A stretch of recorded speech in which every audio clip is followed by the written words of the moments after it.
Welcome to this week, Who's the Champ? I am Chris Helms, your host, and as you see this man to the left of me, Court Bauer, the owner and CEO of Major League Wrestling. He's a friend of Who's the Champ, and so we definitely had to bring him back in on our first ever 1 hour special. And I had to focus it on Major League Wrestling, especially in Charleston. Y'all are Charleston's very own, wrestling promotion. Yeah. People hear about the NWA, they hear about Crockett Promotion, but they were from Charlotte. You had Georgia Championship Wrestling, of course, from Georgia, and they would make their stops here at County Hall. And now Charleston finally has its own Major League something. We don't get baseball, we don't get basketball, we don't get football. We now have wrestling, and Charleston's a wrestling town. Sure is. What brought your enthusiasm, and what brought Major League Wrestling to Charleston? Oh, man, well, the rich history here of wrestling going back half a century, to your point, to the Crockett's and all the wrestling's community, you could feel it just going through the town. I mean, you have the Luchador Bar, you have a wrestling-themed restaurant in North Charleston, you have Don Gato Tequila. I mean, it just felt like this is the place. And everyone's been so receptive to us in Charleston with our first show in November with Don Gato, which was amazing, and selling it out so early. And it just, you look at wrestling, you look at its roots, it's in the South, and what we bring with MLW is that Southern fried, rowdy wrestling, and it just fit like a glove coming to Charleston. And Southern wrestling, that's the roots of pro wrestling in my book. I look at some of my memories growing up, and from Dusty Rhodes and Ric Flair and Ricky Steamboat, and everyone's got pretty memories that go further back, but you see how it's influenced the nation, the globe, and how it presents wrestling. It's still there. When people look back to the good old days, they're looking around these parts, the Carolinas, and it's on us now to bring that forward into the future, but always tip our hat to what came before us. Great comment about tipping your hat. If you were able to attend the November show that y'all had right before the show started, you paid homage to classic wrestling and to MLW's history. We've talked before, your mentor was Gary Hart. Yep. And you became very close with Dusty Rhodes as well during that. What was Dusty's impact on Major League Wrestling? Oh, my third show I ever did, he was there. We were in Fort Lauderdale, and he was giving me advice. And I just remember peeking through the curtains. I'm 22 years old, and this is my third show, and I have Dusty Rhodes and Terry Funk there. And I'm looking, and it's like, the crowd wasn't so hot that night. Every promoter says everything was sold out. They're hanging for the rafters. But this wasn't that night. And I remember Dusty looking through the curtains with me. He had these granny glasses on. He's looking, and he goes, there are good houses and there are bad houses, and this is not a good house. But after that, he invited me back to the DoubleTree, where he and Terry Funk were watching NBA playoffs and eating. Dusty was dunking cookies into a beer, because the DoubleTree used to give you big chocolate chip cookies when you check in, and he was dunking that in there, swinging his feet off the bed, and Terry Funk telling him he looks gross doing this. And he's sucking on his cookies. And they just sat down and brought me under the learning tree and taught me about promoting and presenting talent and giving the fans what they want and how to break through those barriers and all the noise to give them what they want. And Terry and Dusty were so instrumental in my early years, formative years, in that, and then introducing me to Gary Hart. Terry Funk did that. And then Dusty Rhodes I worked with at WWE for a while. Mm-hmm. And so we just got along great. And a lot of their philosophies about wrestling kind of carried forth with me, and I embraced them. A lot of people, I think, especially when you're young, you're like, I got it my way, and I definitely did. But then I have to always remember, these guys drew a lot of money. These guys were recognized big stars, world champions, or the guys that made the big stars, like Gary Hart, who made these characters, who created the Ultimate Warrior character, created the Great Muta character, created the 5 count for King Kong Bundy, created One Man Gang, established the Von Erichs as this new dynasty in the late 70s, early 80s. It's like, these are people that really were creators and built these amazing things that now, decades later, people still look back to as these amazing things and accomplishments. Listen to those people and take notes, and then take that and kind of, it's a journey. You're always learning. And to this day, I'm still learning. I think that's so important. And that's something that I remember Dusty, he was always learning, and Gary Hart, even in his last years was like at the time, 2006, 2007, was still like learning. He was listening to Jay-Z and picking up ideas from him, even though he was done in the business. So I think that's a really important thing. Terry Funk's the same way. It was, I think that's an important thing to learn. Absolutely. If you go back and you look at when MLW started, I'm going to look at my notes just real quick. Yeah. So you were formed in 2002. Yeah. And then, took a brief time and, y'all had a revival in 2017. So this year, if everything went together, it would have been 24 years. Yeah. And, as you saw the presentation in November, all the people that have graced the ring at MLW, is it open weight champion right now? Austin Aries come through, AEW's world champion right now, MJF, Rob Van Dam. So many names have come through.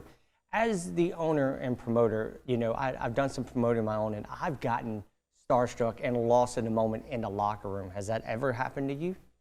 Oh, definitely. I remember my early days and just going into those locker rooms, and as people might think, those locker rooms are kind of like the Star Wars cantina scene, or like you're going to see all walks of life, all types of critters and creatures, and they are. There's that corner, especially in MLW, it's that corner that you have from Mexico, and all the luchadors are there, and they're huddled there. And then you have Japan from New Japan, they're in that corner. And then you have like the UFC guys, like Tom Lawler and Matt Riddle, and they're just hanging in the back. They're the most jovial guys because they are killers. They can snap your neck pretty much easy. Anyone who goes in a cage is pretty crazy and dangerous. Oh, yeah.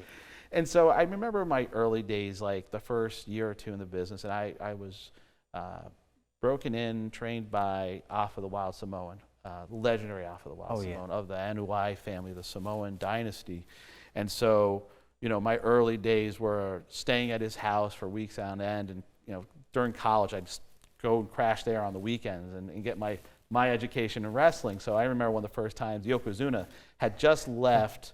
This is like the late 90s, had just left. He had spent a week or two with Alpha, who was his uncle. Mm-hmm. And I got Yoko's bed. And Alpha goes, son, he called everyone son, that bed may not be as good as it once was because Yoko just was there. I said, okay, no problem. And I go down the basement, bed was. And I go turn off the lights, go to sleep, jump in the bed, and I realize the bed is actually like this. Yoko broke the frame of the bed. I tumbled down, it's like a V. I tumbled down into the bottom of this bed and then had to climb out the next morning and jump out of this, little crevice.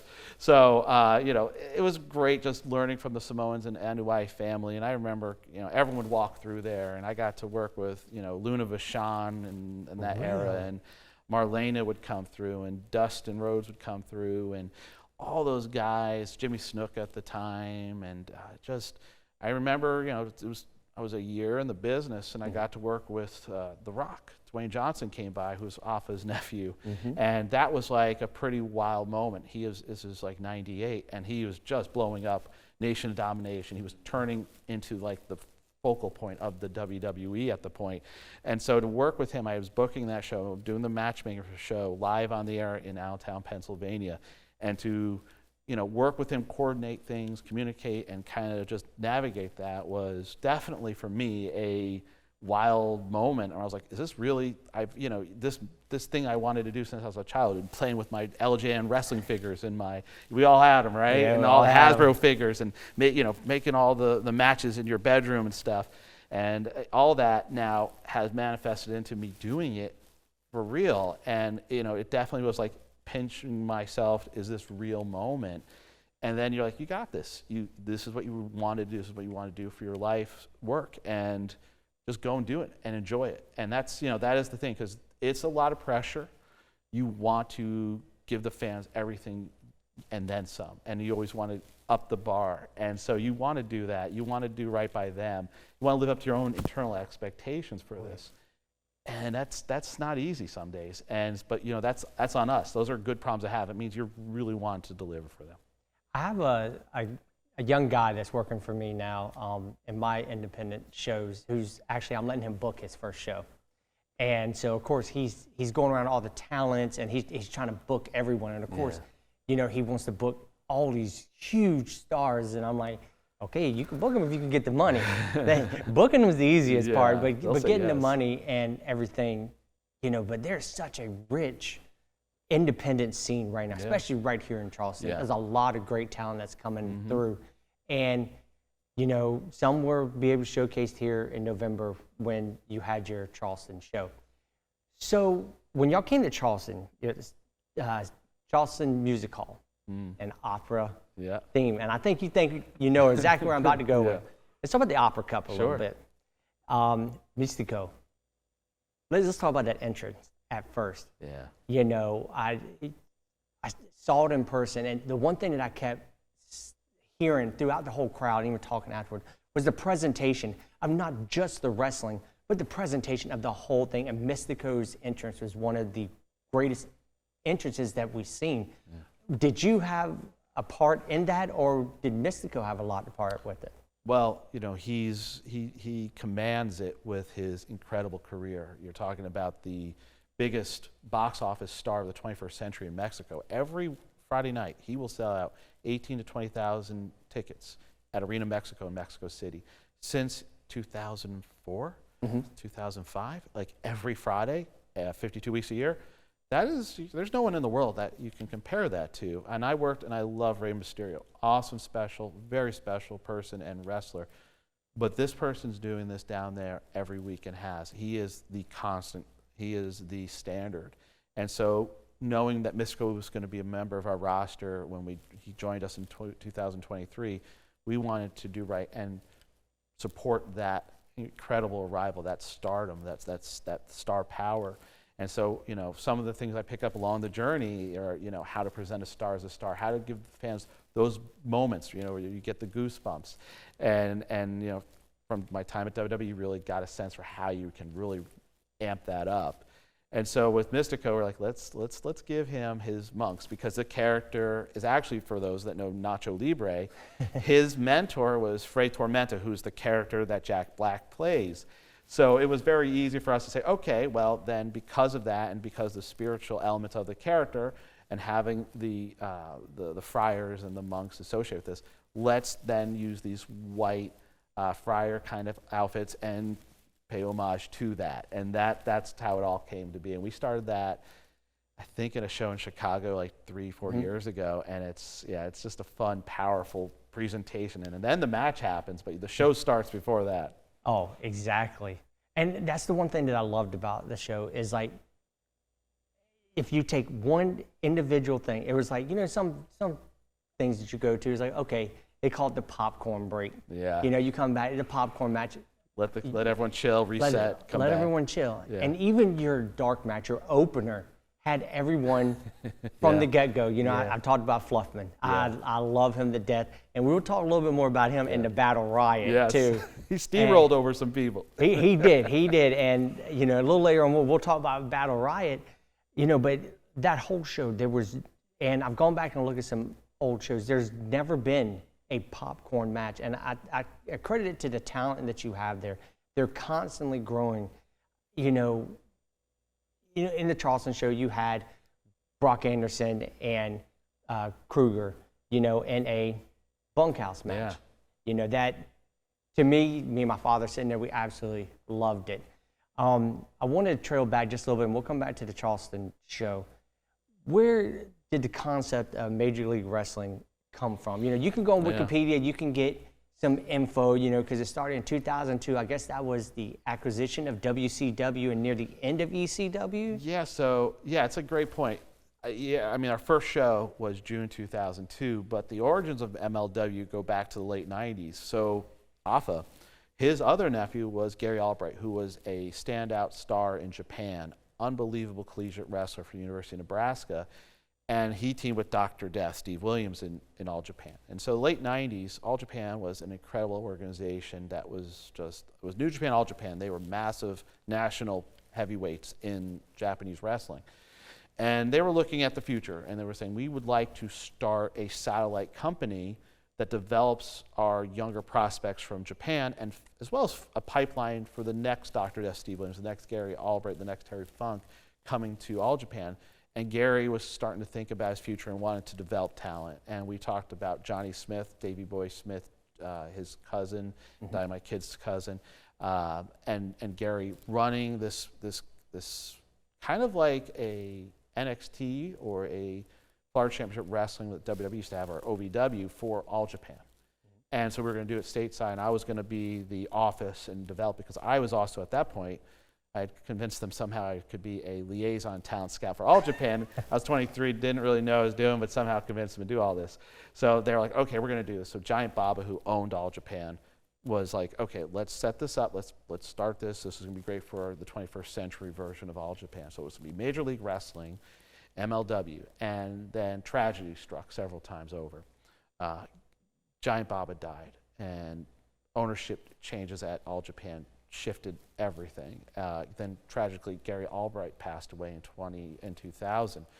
So all this turbulence, all these delays, then by 2000, 2001, the whole landscape had changed. Now you had no WCW, you had no ECW, you just had WWE and nothing else. And so I'm looking at this, and my dream was never to go work for WWE or work for those companies. I wanted to kind of build. I wanted to create. Just like I was a kid in my bedroom playing with my figures, I wanted to bring that new era that I found so inspired by with ECW to a new generation. And we were denied that when everything just kind of just was destabilized in 2001. So I said, I think I'm going to bet on myself.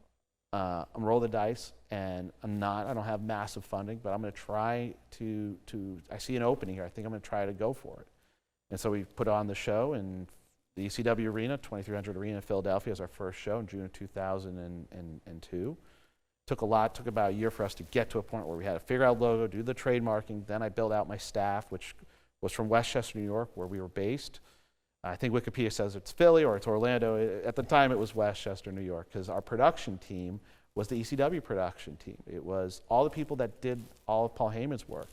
In fact, it was fascinating because when we went to the house where it was in the basement of someone's house in Westchester, New York, where all the magic happened. Joey Styles on cameras and everything. You go through the garage, and there was all the ECW archive was still there because it was held up in bankruptcy.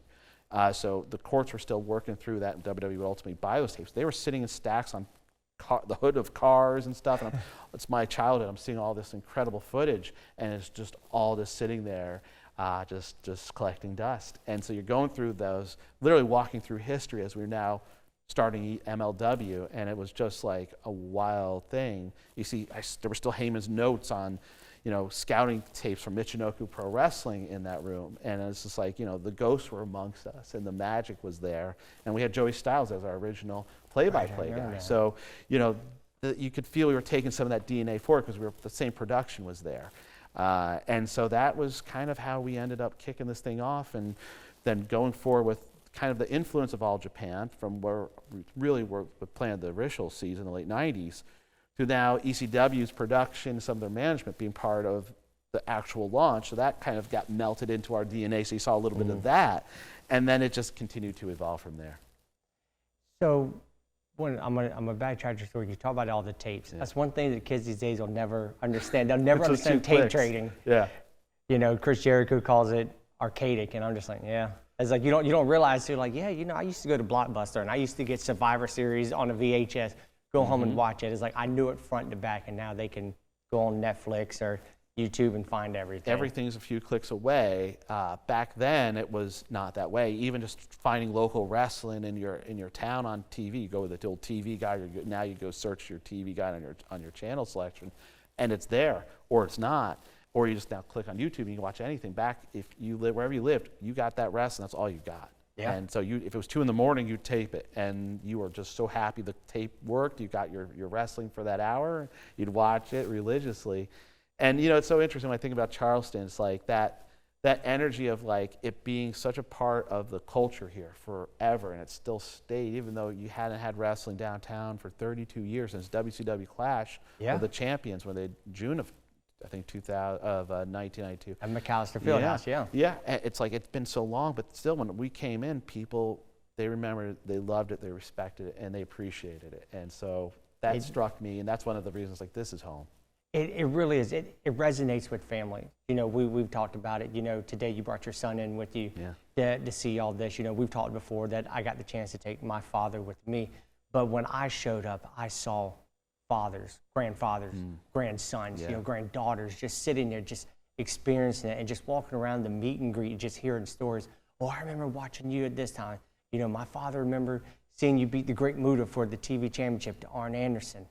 You know, Charleston really is a big hotbed, and the diehards are actually here. As you know, we always say, who's the greatest of all time? Now everyone says John Cena, but here in the South, nothing touched Ric Flair and the Four Horsemen. No. But up north, nothing touched Hulk Hogan. True. Unless you were, you know, a Roddy Piper fan, which I mean, I like Piper a little bit more. I'll confess I was an Ultimate Warrior fan and a Bruce Beefcake fan. Please don't judge me. Ooh, that's now you got all these different questions. Now you got all these different ones. Like let's talk about the dream team a little bit.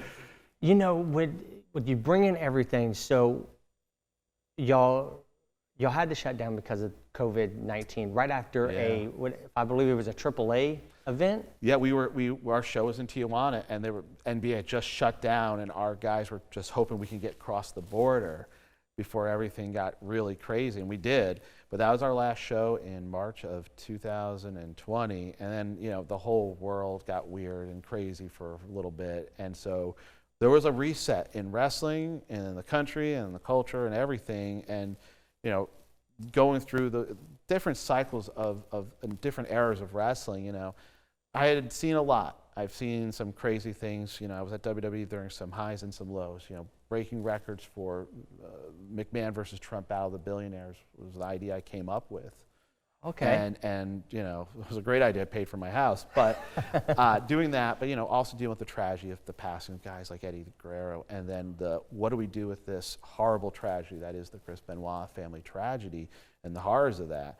You know, you think you've seen it all, and then you get to a global pandemic and all of the turbulence that created, and you're like, well, I thought, like, again, you're constantly learning, you never stop learning, and you have unique challenges, and that was certainly one for us. But it also allowed us the time to kind of, you know, reset and look at the roster and get cooking for what's the next era of MLW going to be like. And I think that's, you got to keep things evolving. You can't just keep it as is, status quo. People get tired of it. You know, they get tired of the same flavor. So our goal is to always shake it up, give you different rosters, different matches, different feuds, different rivalries, and then introduce you to the best from all around the world. And I think that helps keep things moving and shaking and spicy. So once the closure, well, the stoppage, I don't want to call it a closure, a stoppage happened. Y'all awkward pause. An awkward pause. Oh, that's great. Yeah, that's absolutely perfect way to do it. Y'all kind of transitioned into a little bit of doing, you're ahead of the game actually to what everything is now. You transitioned more to a podcast, wrestling content. Well, we did that actually. So that happened. So I left WWE in 2007. Okay. I then went and actually did MMA. So I was in combat sports and just, you know, I was an exec producer doing UFC Fight Pass stuff for a bit. And so I took some time away from wrestling, did something else, and it was just interesting. It informed me a different way about wrestling, how it can be presented and how it can be produced, and different ways to tell stories and show feuds and promote. And then I got into, from there, we started a podcast that was supposed to go for a few episodes just to kind of sell some DVDs in 2012. And that then kind of grew into a podcast network with Jim Cornette. I somehow convinced him to do a show. And I don't know if people love me for that or hate me for it, but Jimmy had, you know, the drive-through and all the incredible stuff he's done since. I mean, it's insane. And then, you know, everyone ended up spinning off a show from us. So we had like 8 or 10 different podcasts going. And at that point in time, then I started to get calls to do different things in wrestling again. And I was like, oh, maybe I'll hit pause on doing the MMA stuff. Maybe I'll go back. So and then I did Lucha Underground and consulted them, which really then got me into really understanding Lucha. So my journey now took me to Lucha and understanding how that works. And it is such a different version of pro wrestling. And then I became president of AAA Lucha Libre from like 2014, 2016, something like that. And so I was, you know, bringing Triple Mania to the United States on pay-per-view and doing those kind of things. And then somehow I got tied into promoting concerts with rappers from Maybach Music like Wale, and we created Wale Mania, which was a big event during WrestleMania weekend, wherever WrestleMania was.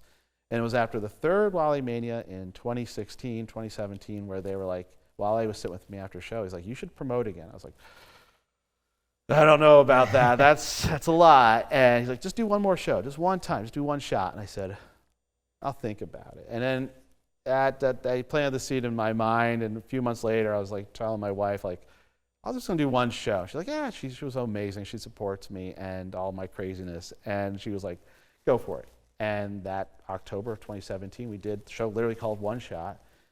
And a few weeks later, we were talking to networks about a weekly series and bringing MLW back. And as the second show said, never say never, because MLW was back.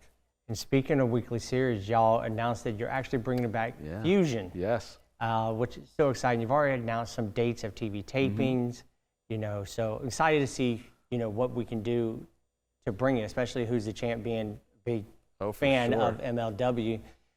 You know, so the next thing, you know, you go through everything, and through our talks so far today, we've talked about AAA, we've talked about New Japan.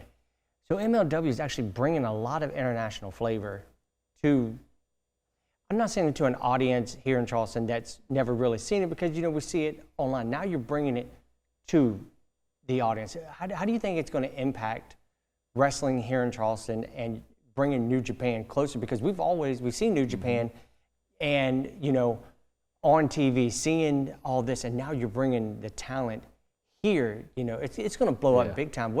How do you feel about doing that? Well, it's like, I look at the day after our show in Charleston, and I was like, man, this was a fantastic home run for us. And I think all the feedback seemed like everyone liked it. I said, we got to give Charleston, now this is our hometown, we got to follow up with something pretty loud and pretty big, and, you know, give it up for the hometown here and give them something pretty big and a big marquee event. So I said, all right, well, let me talk to my friends over New Japan, CMLL, and we said, well, let's bring Fantastica Mania to Charleston, which is the convergence of all three companies doing a big show. So you'll have the best of the best from Japan, from Mexico at this show, and MLW town. So you have Killer Kross, our world champion, you'll have Matt Riddle, you have Shotzi, you'll have the Good Brothers, you'll have the Skyscrapers, everyone, plus New Japan, plus you'll have CML. And so I was like, let's turn this into kind of a festival. So, you know, there'll be great opportunities to meet these wrestlers from around the world, get pictures with them, and then see them wrestle that night. And so we thought, look, this is the place to do it. Let's be a global showcase, but also, you know, give it up for the local talent too. And it's like, I think my version of wrestling is have a menu with just about everything on it. So you can, if you don't like that thing, you'll like this thing, and maybe you'll actually like that thing you didn't think you're gonna like. But give them enough variety that you like something. So, you know, whether it's an up-and-coming talent, and this has always been true with MLW. I look at back in 2003, 2004, you had cards that had Abdullah the Butcher versus Terry Funk, and then you also on that same card had a young CM Punk, who we were giving a national stage shoot for the first time. And so, you know, giving those new era guys and those legends, and then the international at the time, we had guys like La Parka there and stuff. So, you know, and Masato Tanaka and those folks, to have all that kind of mixing in, I think it's always been kind of the theme of how I present wrestling, is give you a little bit of everything, but give you the best of everything. Absolutely. And you speaking of Killer Kross is a great transition into Battle Riot. All right. Because now we're going to take some time to talk about it. You know, first off, in Charleston, you had the dream match that everyone wanted to see that we didn't think that we would ever see. Matt Riddle versus Killer Kross. There's not one point in that match that a fan was not standing on their feet, and I don't care who would have won, they would have left happy. And with Killer Kross winning, absolutely everyone is happy with him winning that match. It was absolutely great. Then we go into Battle Riot. Yeah. And before we actually get into the match, not too many pay-per-views have only 2 matches. Because I said, wait a minute, they announced only 2 matches. Like, what? Yeah. I was like, okay, you know, maybe there's going to be more, because sometimes there's filler matches. Right. None. No. Let's start off with Kushida and Templara. Yeah. Wow. Yeah. Oh, let's talk about the conclusion. I would have never thought Contra and Kushida. I never would have thought of that. You know, the great intro to it, you saw, Matt Kruger, him focusing on the world championship.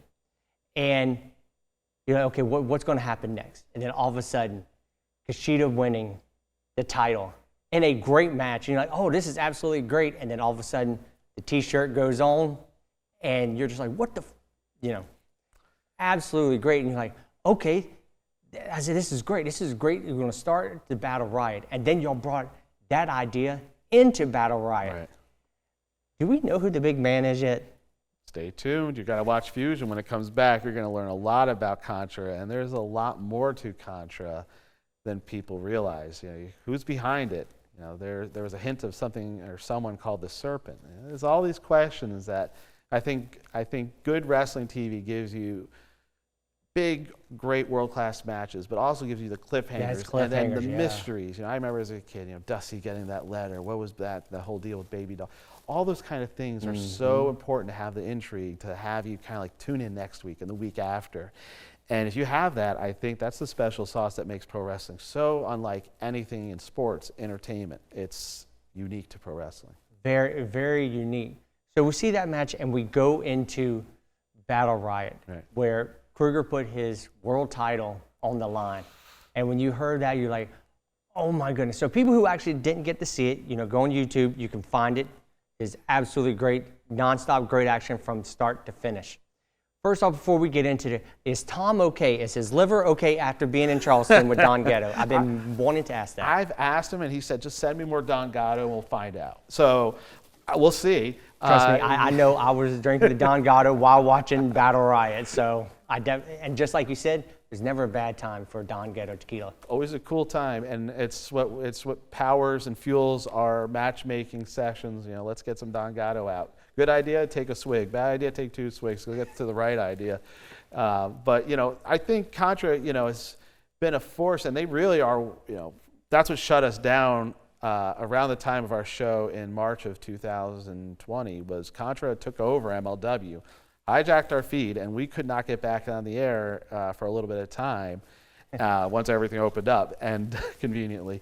And so Contra has been kind of this terror in MLW that's trying to use it as a platform for their own propaganda. So who's behind it, and all the shadowy characters from all over the world.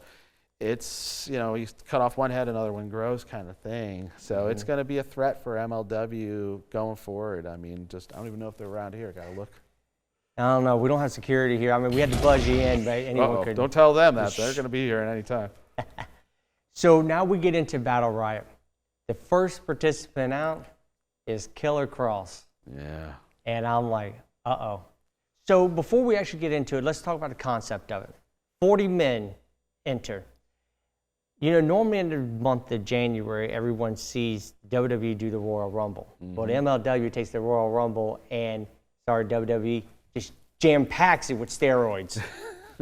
Just brings it big. So 40 men enter. Yep. They can win by pinfall, submission, or being thrown over the top.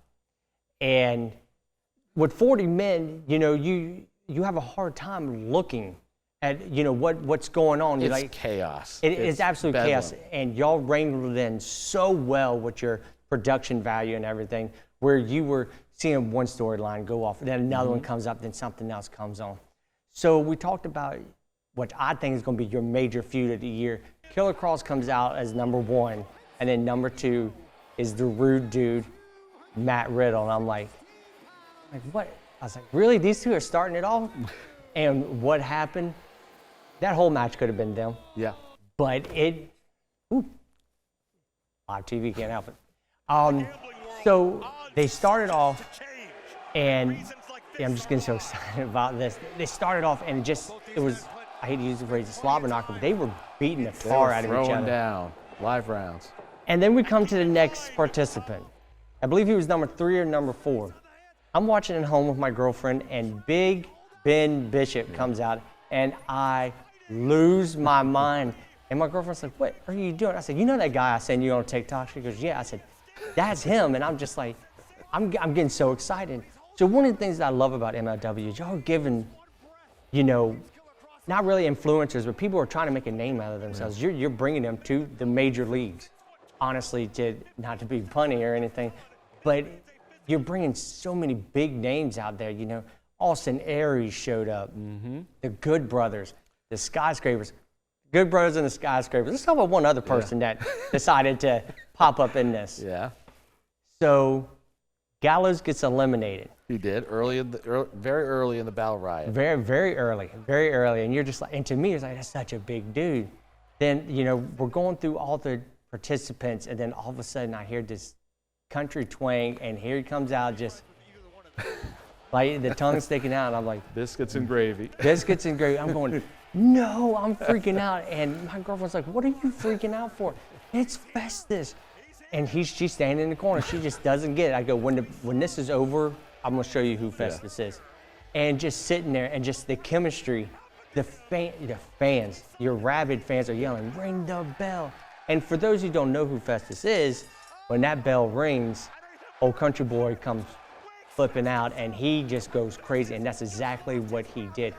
I got to commend you for actually doing that. Was this always an idea going forward, or you're just like, oh, by the way, I'm here, let's pull the old Mick Foley? Well, we start planning the Riot usually like almost a year in advance. Like we want to know who we're going to put in that thing and who's a player to win it. Then you get into the last 90 to 120 days, and that runway, you're starting to focus on how many people you got in this thing, how many more people do you need, the math, and then the stories you're going to tell and who you're going to highlight. And what are going to be some of the things that people don't see coming? You know, the true WTF moments. Yeah. And you know, I've known Gallows since he first signed WWE. He was 22 at the time, and looked about 42. But we go back, and one of the podcasts we launched at MLW Radio Network was the Good Brothers podcast, Talking Shop.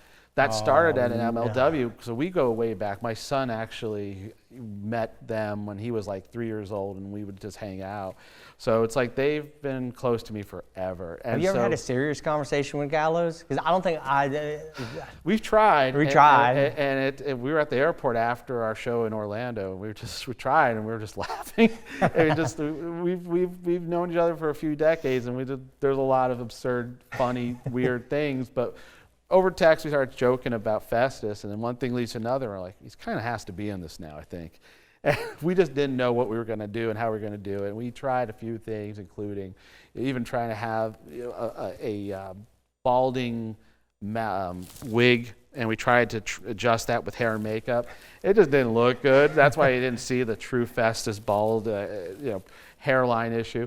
But we were like, man, this was fun. In fact, earlier today, I was texting with them. We're like, is Festus done here, or are the 30 faces of Festus a thing that we now have to bring forward? Because Gallows has several personas. I mean, Mick Foley had 3. I think Gallows has easily a few dozen. Yeah, we got so who knows? Maybe Festus will show up in Charleston. There's a possibility. So, you know, ring the bell, April 12th. Bring some aces and eights back. Bring some Doc back in. Yeah, there's all types. Yeah, DOC, yep. Yeah. I mean, when I first met him, he was doing a character called the Freakin' Deacon down south in Georgia, and it was a wild character. It was a little Bruiser Brody, missing link, had all types of weird face paint and stuff. He was a maniac. So, I mean, there is a lot of characters in that head. He has an incredible imagination, and just one of my favorite guys to collaborate with, because he pulls from everything, and he's this rapid fire idea man. And a lot of people think there's a theory that he is actually Madge Cruel Kruger. I can confirm nor deny that, but that is an online thing. If you search it, there's some Reddit threads on that. And the mask does hide the beard. I mean, it could be. Size, the height. I don't know. It's a Reddit thing. I don't know, guys. Could be a conspiracy. We don't know. You might have to do an expose on this. Oh, I think I'm going to write that down. Yeah. So since we're talking about Festus, here's a future match that we could possibly see, because we talked about him earlier. Festus versus Fluffman. Oh, well, Cody Fluffman is so fun. Savannah Bananas man cheerleader. We came across him actually just coming into Charleston. We wanted to familiarize ourselves with a lot of the local town in Georgia, South Carolina, North Carolina, and he just blew me away. He was highly recommended. I watched the video. I was like, oh, we need to get this guy for every day he's not doing a Savannah Banana game. And that's what we've done. So he's going to be a regular when he's not out there with the Savannah Bananas doing his crazy thing. And he is so entertaining. You know, I don't know if it's a Festus. I don't know if there's a rivalry between Fluffman and Festus, or there's a super team up, Super Powers Part 2. Yeah. Maybe this, you know, Super Slow Powers, but there's something there. But yeah, I think again, it's nice where you can have those intense rivalries with Riddle and Cross and who's going to choke out who, and then you can have Fluffman steamrolling over 30 guys in a battle riot, and then you have in the corner sitting there slack-jawed is Festus. And the beauty of it is that, you know, you bring so many dynamics of wrestling in. Yeah. And, you know, we were talking about my girlfriend. She watched the Battle Riot with me. Of course, she goes to the kitchen to get something to drink. And the next thing you know, she walks in and Fluffman's doing the steamroller. And she's just like, what are you watching? It's like at the time when you're a child and you're playing SmackDown, you know, just bring it on. And you know, when your parents are out of the, you know, out of the room, the Undertaker pops up. But then when they walk in, Trish Stratus pops up, and you're just like, what are you, like, what in the world? So a lot of things happen, and y'all had a lot of big names pop up. You know, Austin Aries popping up. Yeah. You know, and like I said, a lot of independent stars. Kushida popped in there. Yeah. Trevor Lee, who's now going to be a regular with MLW from North Carolina. Very nice. Such an incredible wrestler, and we're so delighted to have him be a part of the MLW roster going forward. He is awesome, and I don't think people have seen this version of Trevor Lee that's coming your way, but when you do, when he hits Charleston, you're going to love it. He's a top-level wrestler, world-class wrestler. And then you get the monster like Hammerstone. Hammerman, yeah. Oh, Former MLW champion. Oh, man, that's a big dude. I didn't realize how big he was, and I was always wondering, you know, how you do a concept like this, all those meet in the ring. And just like I said, you continue your storyline with Contra, you know, with Kushida coming out, with Kruger coming out, and all of a sudden Kruger gets eliminated. You're like, you know, and it's not later on in the match. It's halfway through the match. You're like, oh my God, we're going to have a new champion. Right. I compared it to Taz, Mike Awesome, Masato Tanaka. Taz losing in the first couple of minutes. You're like, there's going to be a new champion. Who's it going to be? We go through the whole match. Your first two are your last two. And they even teamed up. So I was like, uh-oh, can we get Riddle and Cross teamed up to go for the tag titles if they don't win this?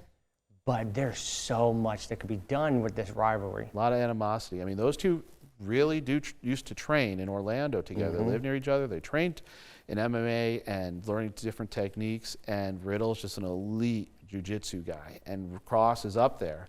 And so we wanted to bring a big match to Charleston in November. And I said, I want to do this match. And they're like, we're friends, I guess we'll do it. And then it got kind of awkward and weird out of that. And such a rivalry was born, the likes of which we never had before in MLW. And then you see in the Riot, they're kind of nipping at each other throughout the Riot. And then at a certain point, there's a super team up. You know, they're back to back, looking at each other like, let's do this. Let's do it. And compared to the Mega Powers, everybody wanted to see Savage and Hogan together. And then all of a sudden, they're back to back. You know, you talk about being a Warrior fan. Them in the Rumble together, back to back, and then all of a sudden they're about to fight each other. You know, it just brings so much emotion. MLW brings a lot of emotion, and especially bringing emotion at the end. Let's talk about when Killer Cross won. The fans erupting because that's something we wanted to see for so long. Someone who has been so great in this business. I mean, he was so, I don't want to say floundered in the WWE, but like you saw the things that he can do. They made him be a warrior. You know, Killer Cross, Karrion Cross, whatever you want to call him, is exactly what he portrays.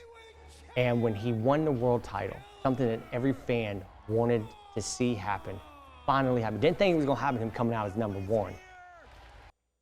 It happens. And the first thing he does is he says, we did it. I'm trying to clean it up. We did it. Like, not him, but we. And then the next thing you know is he turns to Mama Cross. Yeah. And he gives her the belt. First off, did you know that was going to happen? Or was this a pure organic moment that happened?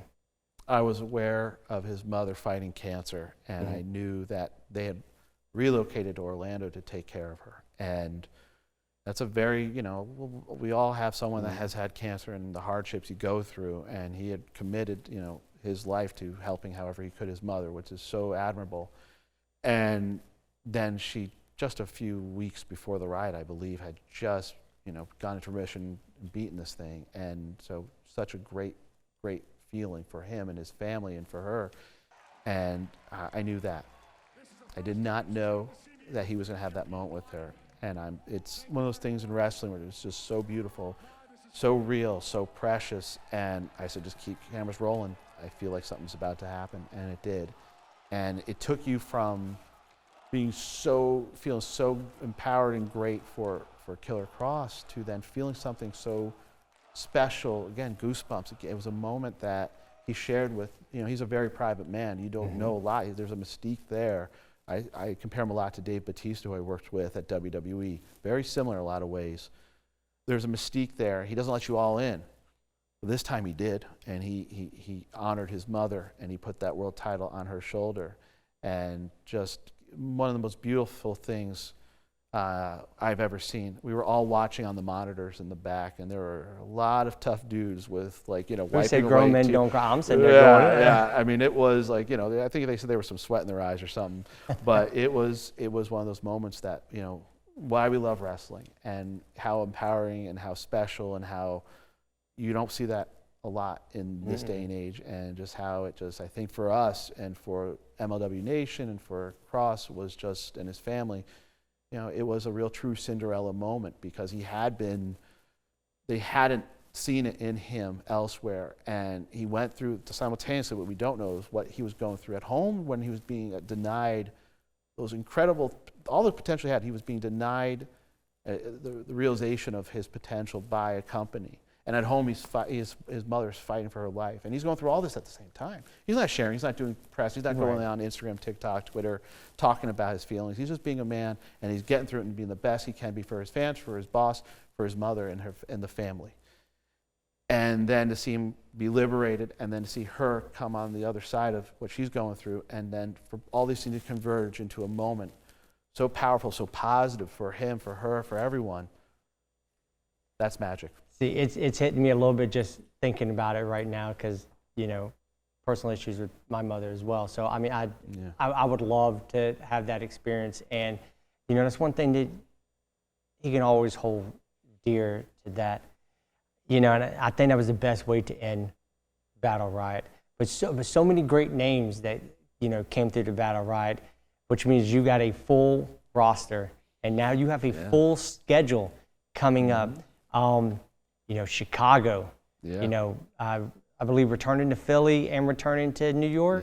Yep. And then coming back to Charleston. You just finished your first Chicago event here in the U.S., and you have another one coming up in November. And selling out Chicago, I had in Charleston, when we had Bishop Dyer on, I had the privilege to announce that it was a sold out show. When I've got my notes going, okay, so you can get tickets. No, you can't get tickets. No, no more. Tune in. And then now you had this Chicago show. Yeah. How was the Chicago show? Fantastic. I mean, it was a fusion taping, so it's a little top secret for now, but it's going to be something very special, because the Battle Riot's going to be, it's a great thing to watch and jump off for this new season, because you see a lot of the feuds are starting to culminate and brew in the Riot itself. You'll see a lot of those people that are having issues and conflicts. Paul Walter Hauser, Golden Globe actor, Emmy award-winning actor, he has his issues. And with someone, he was in the Battle Riot and went flying through a table. I remember that. Off camera, you see Danny McBride going, "Oh my God, did that really just happen?" And Don Gatto pulls up in El Camino. So, a lot of what's coming was started at the Battle Riot, continues during our tapings, and I can confirm the Charleston show will be a Fusion TV taping, so bring your signs. Awesome. This is going to be a big one. All of our champions will be there. The best will be there. So, we're excited, and I can't wait for everyone just to see who's coming. I mean, before this we sat down, we're negotiating contracts for some major stars to be in MLW, so we're really loading up. This is going to be the biggest season of Fusion. There's not going to be like, hey, buy this pay-per-view. It's, hey, just tune in every week. You're going to see pay-per-view level premium live event matches on Fusion every single week. Absolutely. So, April 12th, MLW returns back to, oh, that's a great weekend for me. Trust me, I am excited. I'm excited. You know, this. We're taking over Charleston. We're already making plans. And I've already got my time off request in, so it's going to be a great weekend. You know, Sunday, April 12th, you know, y'all come back to Charleston. You're at Founders Hall. Festival. Excuse me, the festival. Sorry. So many things going through. So, you know, you can't give away anything that's going on, but we know it's going to be a big show. Is there going to be another meet and greet going on at the same time? There's going to be a meet and greet. We're going to have things going on the day before Saturday. So if you're coming or trying to make plans, April 11th, there'll be some fun stuff going on downtown Charleston. April 12th is the show, Sunday, April 12th, downtown festival, right off of King Street, Festival Hall. And just like any of our shows, there's a ticket for everyone. Tickets start at $10. They go all the way up. There'll be meet and greets. There'll be one-of-a-kind merchandise. There'll be Don Gatto MLW collaborations. And, of course, there'll be some Don Gatto tequila. But it's going to be a party, and you know it'll be a bigger show with more stars than our Charleston show. Oh. I can guarantee you there's going to be a lot of title matches, a lot of dream matches, and a lot of fun. So, you know, be ready. That's a weekend you're not going to want to miss out on. It's going to be huge for us. Fantastica-mania is what they call it.